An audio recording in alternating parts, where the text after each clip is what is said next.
오늘 말씀 보겠습니다. 오늘 말씀의 제목은 약한 그때의 강함이라입니다. 약한 그때의 강함이라. 여러분, 하나님은 하나님의 방법이 따로 있으십니다. 근데 인간들은 그 방법을 다 이해할 수가 없어요. 하나님은 수준이 한이 없으시기 때문에 인간들이 그 방법을 다 이해한다는 것은 하나님과 인간의 수준이 동일하다는 건데 결코 그럴 리가 없잖아요. 그러니까 아마 죽을 때까지 하나님의 방법 다 이해 못하고 하나님의 마음 다 이해 못할 겁니다. 그러나 확실한 것은 우리가 주일 예배에도 나눴듯이 하나님은 선하시다. 그 방법과 길과 그 어떤 하나님 주시는 이 징계와 어떤 다양한 요소들이 있을지라도 결국 하나님은 선하시다. 하나님이 원하는 방향으로 끌고 가신다라는 것을 아셔야 됩니다. 성경에서는 그렇게 얘기했어요. 네가 죽어야 살 것이다. 근데 우리 인생은 인간들이 생각하는 기준은 아니잖아요. 인간들은 악착같이 살아야 겨우 살아남을 것이다. 이렇게 얘기를 하지만 하나님은 네가 죽어야 산다라고 이야기를 하셨어요. 내 고집과 편견, 세상에서 경험해온 때 묻은 경험들, 하나님이 없이 그냥 내가 투쟁으로 나의 열심으로 받아들인 모든 경험과 이런 것들, 여러분 그런 것들이 내 발목을 잡지 않도록 해야 돼요. 그런 것이 남아있는 사람은 하나님 앞에 죽은 사람이 아니라 악착같이 살려고 발버둥을 치는 사람인데 그런 사람은 살아남지를 못합니다. 하나님의 방법은 그래요. 인간들은 내가 그렇게 살아야 살아남지, 내가 내 경험으로 살아야 되고 내가 가진 모든 배경으로 악착같이 살아야 겨우 이 세상을 헤쳐나가지 않냐 했지만 주님은 아니, 네가 가진 그 경험, 그 때 묻은 경험들, 네가 가진 배경들 다 버리고 나만 의지해. 그게 곧 너의 죽음이야. 너가 더 이상 네 스스로가 살아있는 것이 아니라 네 안에 그리스도가 살아있는 것이야. 그런 인생을 말하는 게 죽어야 사는 인생이에요. 그래서 우리가 가지고 있는 어떤 생각들, 가치관들, 때 묻은 경험들, 그것들 다 내려놓고 말씀으로 주신 새 인생을 따라가는 사람들, 그런 사람들이 진짜 살아있는 인생이고요. 예수 생명을 가진 자입니다. 그게 살아있는 거예요. 이런 자에게는 하나님의 인도가 따르는데 하나님의 인도를 받으면 생명길로 가는 것입니다. 이런 자는 죽으면 하나님의 나라에 가게 되는데 그 하나님 나라에 들어갔다는 자체가 살아있다는 거예요. 죽지 않고 영광의 몸, 부활의 몸, 생명의 몸을 가지고 하늘나라에 입성을 하듯이 여러분 우리는 죽어야 사는 것입니다. 내 생각, 내 경험, 내 기준, 내 가치를 앞서 내세우지 말고 그건 참고만 하시고 우리는 하나님의 말씀의 기준에 따라서 살고 내가 내 생각은 이래도 말씀이 반대면 내 생각을 죽이고 하나님 말씀 위에 서서 살아있는 자, 그런 자가 되는 것이 중요해요. 복음은 마치 수영과 같습니다. 수영 선수는 물에 힘을 빼고 떠 있는 사람들이에요. 근데 저는 수영하면 늘 가라앉았어요. 왜냐? 물이 내 얼굴을 잠기고 내가 물 위에서 좀 떠 있으려고 살고 싶어서 발버둥 치니까 더 가라앉잖아요. 그게 하나님 말한 인생이에요. 내가 내 힘을 빼고 하나님 도와주십시오 하고 하나님 밖에 없습니다 고백하는 사람은 물 위에 떠서 사는데 살려고 몸부림친 사람은 그대로 아래로 들어간단 말이에요. 특히 저는 배영할 때 이렇게 누워서 힘 빼면 된다 했는데 물이 어디까지 올라오냐면 여기 눈 바로 밑까지 올라와요. 이미 귀는 다 잠긴 상태고 얼굴의 3분의 2는 잠긴 상태예요. 여러분 그런 상황에서도 힘 뺀 사람은 살고요.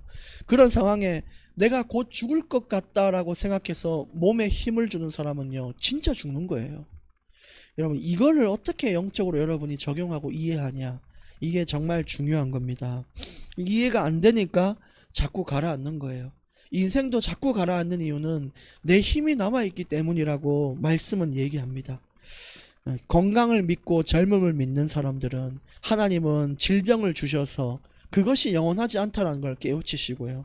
돈을 믿은 사람은 가난을 경험하게 만들어서 진짜 그 돈이 중요한 것이 아니라 하나님을 바라봐야 되는 거, 또 네 인생에 주어진 건강, 젊음, 돈이 하나님이 주셨다라는 것을 하나님은 자꾸 보이시는 거예요. 그래서 오늘 말씀의 제목은 약할 때 강함이 된다. 우리가 오히려 몸에 힘을 다 빼고 내가 아무것도 할 수 없음을 고백하고 그런 상태에 있는 사람에게 하나님은 큰 능력과 인도하심을 보이신다는 것입니다. 혹시 오늘 말씀 듣는 여러분들이 지금 내가 아무것도 할 수 없을 만큼 진짜 무기력하고 인생의 어려움을 겪고 있습니까? 하나님이 가장 강력하게 역사하실 타이밍이라는 것을 아셔야 돼요. 그래서 어떻게 해야 되냐면 내가 하나님 앞에 기도할 수 있는 시간이 있어야 돼요. 근데 어떤 사람은 내가 너무 힘드니까 하나님을 원망하고 기도를 멈춰서 결국 죽는 건데, 근데 어떤 사람은 너무 어려우니까 내 힘을 다 빼고 하나님을 붙잡는단 말이에요. 그런 사람이 살아남는 것입니다. 오늘 보니까 고린도 지역에는 신비주의, 응답 중심, 기복 중심의 사상이 가득했어요. 이거는 내 힘을 빼는 게 아니라 내 힘을 가지고 사는 거예요. 응답 위주, 복 중심, 신비적인 체험, 예수님의 희생, 고난, 십자가의 길은 다 버려요. 그냥 내가 잘 되는 거, 기복, 이런 것들만 바라는 고린도 지역의 사람들이 너무 많았고요. 특히 거짓 선지자들, 이런 사람들이 신비적인 걸 자꾸 나타내면서 내가 하나님을 향한 애통한 마음, 진짜 가난한 마음, 이런 것은 그냥 어디 가고 없고, 네가 이렇게 하면은 너도 신비를 체험할 수 있어. 네 신비를 체험해야 하나님 자녀인 거야. 그 과거의 교회의 역사 중에 어디 가서 성령의 불 받아야 된다고 나무 뿌리 잡고 나무 뽑히면은 네 성령 충만 받은 거고 안 뽑히면 네 성령 충만 안 받은 거라 하면서 잘못된 기준을 내세우고 그런 그게 많았잖아요. 그 믿음 약한 사람은 믿음이 약하든 안 약하든 상관없지만 나무 제일 약하고 얇은 거 붙잡고 뽑아가지고 성령 역사했다고. 여러분, 나무가 뽑히든 안 뽑히든지 내가 하나님을 사랑하는 마음이 있고 내가 정말 애통한 마음으로 세상을 바라보고 이 말씀에 귀 기울여 사는 사람은 하나님의 백성입니다. 근데 오늘 완전히 기준을 바꿨어요. 고린도 교회는 지금 그렇게 한 거예요. 네가 돈 많아야 하나님 자녀인 거야. 네 예수를 잘 모르니까 가난하게 사는 거야. 여러분, 예수 알아도 가난하게 살 수 있고 아플 수 있습니다. 중요한 건 믿음과 중심인 것이죠. 근데 완전히 이상한 기준을 다 갖다 놓고 내가 강해야 된다는 것만 강조하는 거예요. 돈, 힘, 능력, 신비 이런 거 가지고 있어야 돼. 그래야 하나님이 널 쓰셔. 그렇지 않아요. 하나님은 내가 아무것도 가지지 않고 가난하고 어렵고 나약하고 쓰러져 있어도 하나님을 의지하는 자를 더 쓰시겠다고 하셨어요. 그러니까 내 모습을 보고 구원의 척도를 판단하지 마십시오. 아, 이 사람은 하나님 잘 믿으니까 자녀도 서울대 가고 잘 됐구나. 천만에요. 그렇지 않습니다. 여러분, 자녀가 어느 대학 가든 대학을 못 가든 상관없어요. 하나님은 선하시고요. 하나님을 사랑하는 마음을 자녀에게 가르치십시오. 그게 구원이고 인도예요. 내가 그렇게 살아야 돼요. 오늘 그래서 거기에 대한 바울의 답변입니다. 1절, 무익하나마 내가 부득불 자랑하노니 주의 환상과 계시를 말하리라. 그게 어쩔 수 없이 바울이 자랑을 합니다.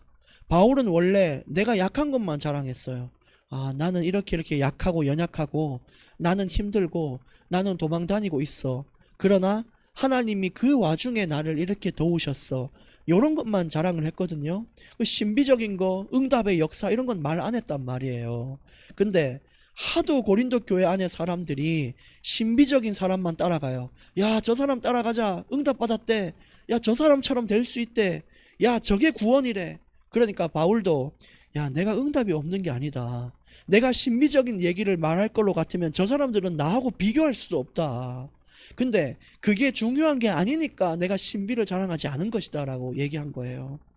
그러면서 주의 환상과 계시를 말했는데 2절 보십시오. 내가 그리스도 안에 있는 한 사람을 아노니, 이 한 사람은 바울입니다. 바울을 자기 자신을 3인칭으로 얘기하는 거예요. 그는 14년 전에 셋째 하늘에 이끌러간 자라. 그가 몸 안에 있었는지 몸 밖에 있었는지 나는 모른다 라고 얘기했습니다. 14년 전은 언제냐면 바울이 예수 믿는 사람을 본격적으로 죽이기 위하여 다메섹이라는 곳으로 가는 그 중이었어요. 그 예수 믿는 사람을 죽이자, 그게 하나님을 위한 일인 줄 알고 바울이 그렇게 했다니까요. 근데 그때 하늘에서 호련히 빛이 비쳐 바울을 둘러 비쳤는데 거기서 예수님의 음성을 들은 거예요. 사울아 사울아 나는 네가 박해하는 예수다 하면서 하늘 보좌를 보게 되는 체험을 한 거예요. 여러분 이 정도 신비면요 어디 가서요 사람들이 나 신비 체험했다 할 수 없을 만큼 굉장한 체험이에요. 예수님의 빛이 옆에 사람들 다 있었는데 바울에게만 비쳐서 셋째 하늘이란 개념은 뭐냐면 당시 히브리는 문화가 하늘을 세 가지 층으로 분리해서 이해를 했거든요. 첫째 하늘은 우리가 눈으로 볼 수 있는 하늘이고요. 그게 첫째 하늘. 둘째 하늘은 별들과 이런 행성들이 있는 이 별들의 세계를 둘째 하늘이라 그러고 셋째 하늘이 하나님이 계신 그 예수님의 우편 그 보좌를 말해요. 근데 그 보좌를 보고 왔다라는 것이요 엄청난 겁니다, 여러분. 여러분 우리가 죽어서 갈 수 있는 게 이 하나님 이 낙원 이런 보좌인데 거기를 살아있는 바울이요 하나님의 은혜로 보고 왔단 말이에요. 얼마나 황홀한 경험이에요. 근데 바울은 그런 것들을 지금까지 얘기하지 않았어요. 왜냐? 예수를 믿는다는 것은 체험 중심도 아니고 응답 중심도 아니고 내가 대단한 사람이다라고 얘기하는 것도 아니기 때문이에요. 그저 하나님을 사랑하고 하나님의 도우심과 은혜를 자랑하는 거 그게 전도고요. 그게 신앙이에요. 어떤 사람들은 내가 꿈을 꿨는데 천국을 보고 지옥을 봤다 이렇게 얘기하기도 하고 또 혼수 상태에 빠진 사람들이 천국과 지옥을 경험한 간증들이 많습니다.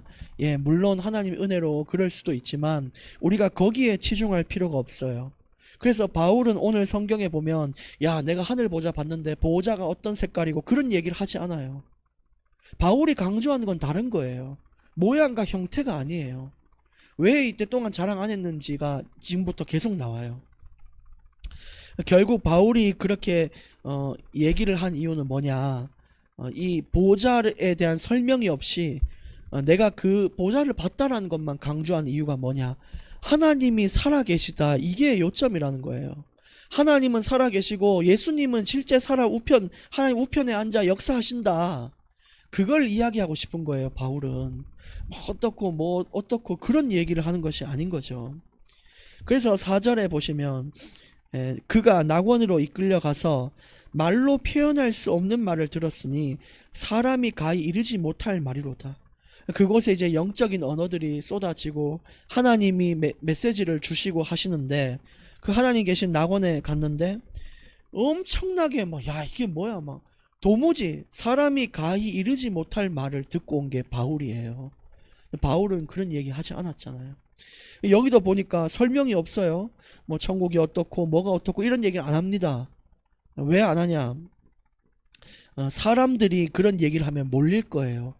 야 그래 체험을 했구나 와 그렇구나 하면서 문제가 될 건 나중에 하나님의 은혜나 이런 이 땅에서 주를 위해 살아가는 이 희생과 헌신 십자가의 길은 다 잊어버리고 그냥 단순히 응답 위주로 체험 위주로 갈 확률이 높고 또 천국은 다 설명할 수 없는 것인데 그냥 사람이 해준 천국의 모습을 듣고 그 아름다운 천국을 단편적으로만 이해할 수 있기 때문에 바울은 그렇게 하지 않았어요.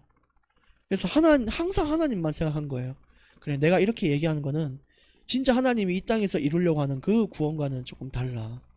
하나님이 지금 우리에게 필요한 것은 저 체험과 신비적인 게 아니라 정말 있는 그대로 하나님을 사랑하고 성경이 말하는 삶을 살 수 있냐 없냐 그 예수님이 내가 준 잔을 마실 수 있겠냐 했던 그 잔을 마실 수 있냐 고난의 잔을 함께 할 수 있냐 없냐 그 얘긴데 사람들은 그런 것에 관심은 없고 그런 거죠.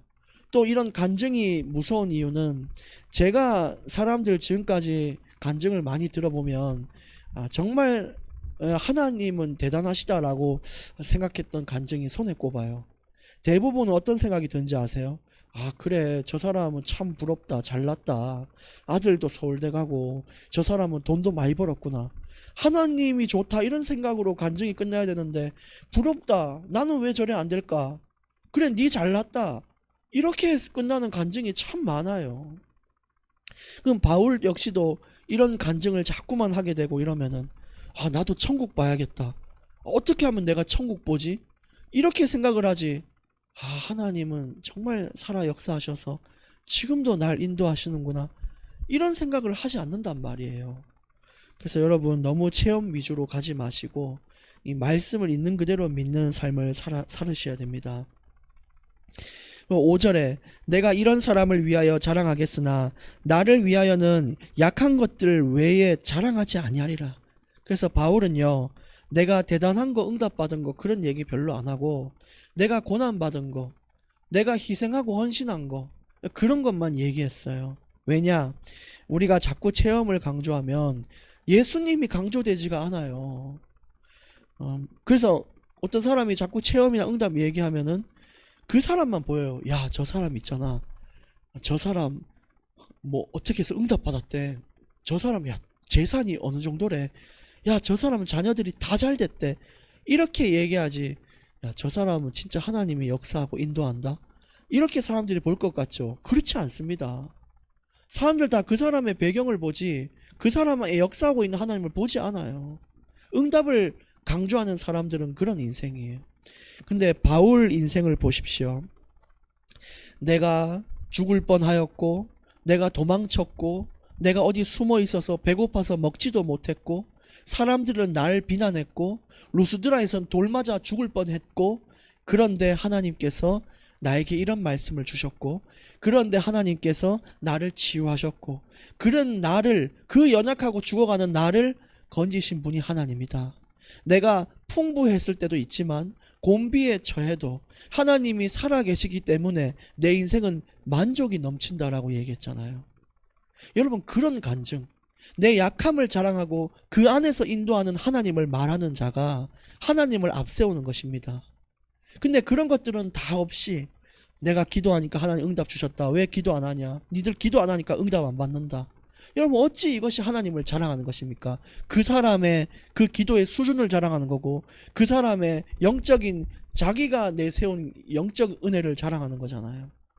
잘 생각하셔야 돼요.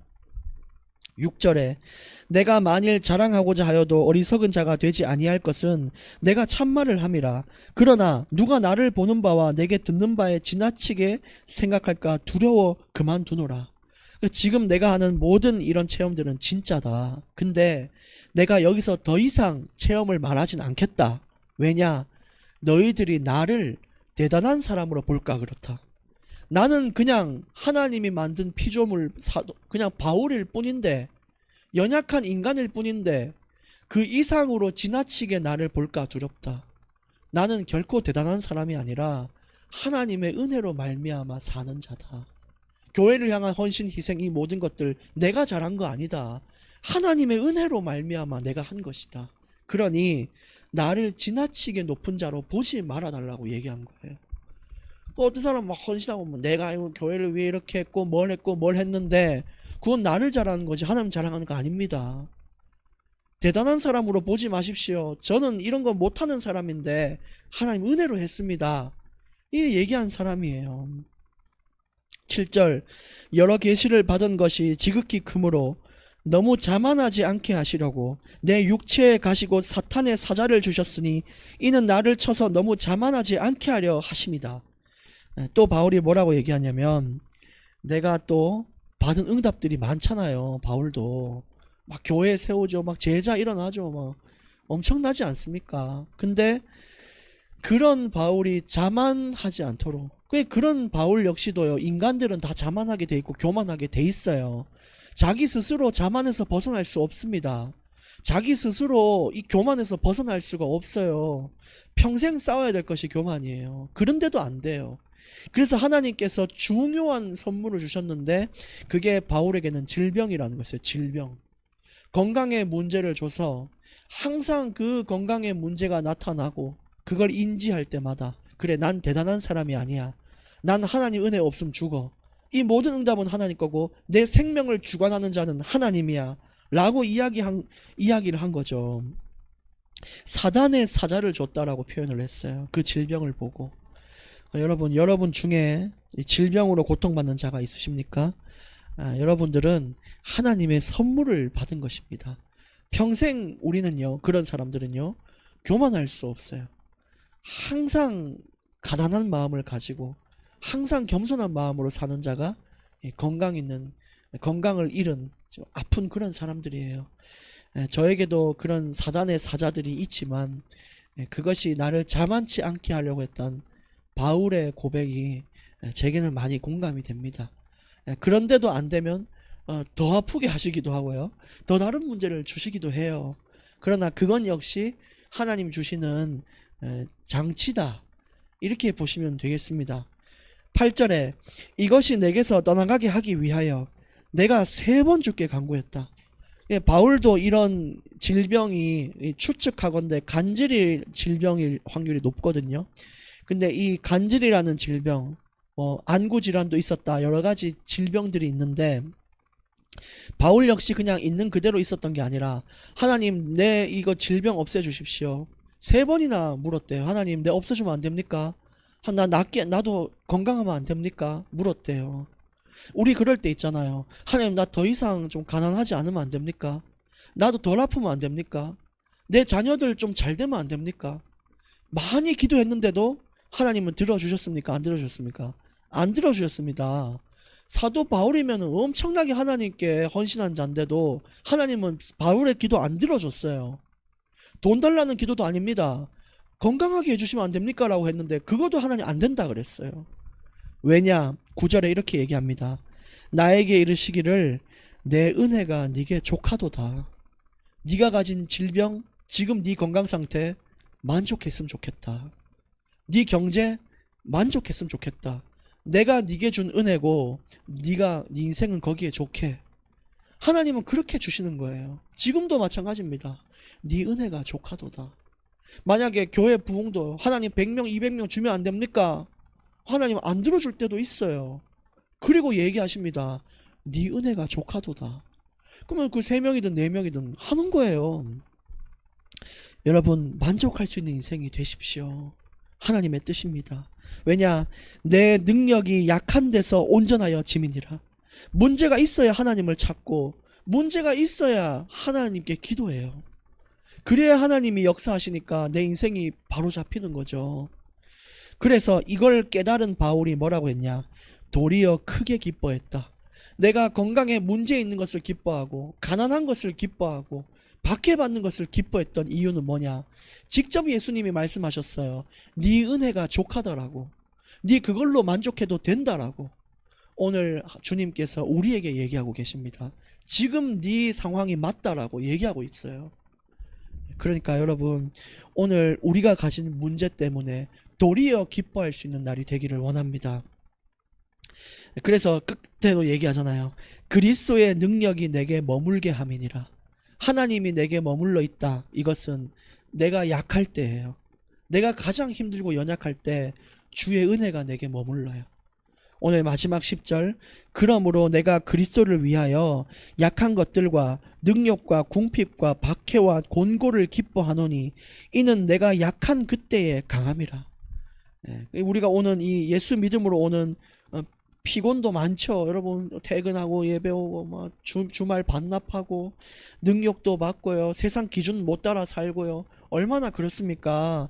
근데 그 안에서 지칠 때 하나님은 가장 강력하게 여러분을 붙들고 계시다. 이걸 기억하셔야 돼요. 그래서 약할 때 하나님을 원망하거나 기도를 멈추지 마시고 도리어 기뻐하며 기도하는 자에게 하나님이 세우심이 있을 것입니다. 오늘 결론 말씀을 드립니다. 첫 번째, 내가 아닌 하나님이 드러나도록 하십시오. 나의 약함을 자랑할 때 하나님이 드러나십니다. 두 번째, 약함을 기뻐하십시오. 왜냐? 오늘 성경이 보증했어요. 너를 온전하게 할 것이며 하나님의 능력이 머물도록 하기 위함이다. 내 약함을 기뻐하십시오. 세 번째, 은혜로 만족하라. 지금 내가 가진 경제, 내가 가진 고통, 내 질병으로 만족할 수 있는 자가 되어야 돼요. 그럼 하나님은 그것을 초월하는 경제의 응답과 또 회복을 허락하실 겁니다. 그 질병조차도 감당하실 것입니다. 근데 제일 먼저 해야 될 게 뭐라고요? 내게 있는 아픔으로 기뻐할 수 있는 자, 그런 자를 하나님이 세운다는 거예요. 오늘 말씀이 약한 그때의 강함이라 그랬거든요. 오늘 여러분의 인생이 가장 하나님이 강하게 역사하는 그날인 줄 믿습니다. 기도하겠습니다. 하나님, 오늘 말씀으로 우리를 위로하시고 보듬어 주시니 감사합니다. 우리가 살아가는 모든 동안 오늘 이 말씀을 잊지 않고 늘 인생의 어려움 속에 도리어 기뻐하는, 정말 하나님이 원하는 믿음을 가진 자가 되게 하여 주시옵소서. 정말 이제 앞으로 나를 자랑하는 것이 아니라 하나님의 능력과 은혜를 자랑하는 자가 되게 하시고, 먼저 우리 인생에 하나님 주시는 만족을 체험할 수 있는 자로 살게 하여 주옵소서. 약할 때 강함 되시는 하나님을 찬양합니다. 예수 그리스도 이름으로 기도합니다. 아멘.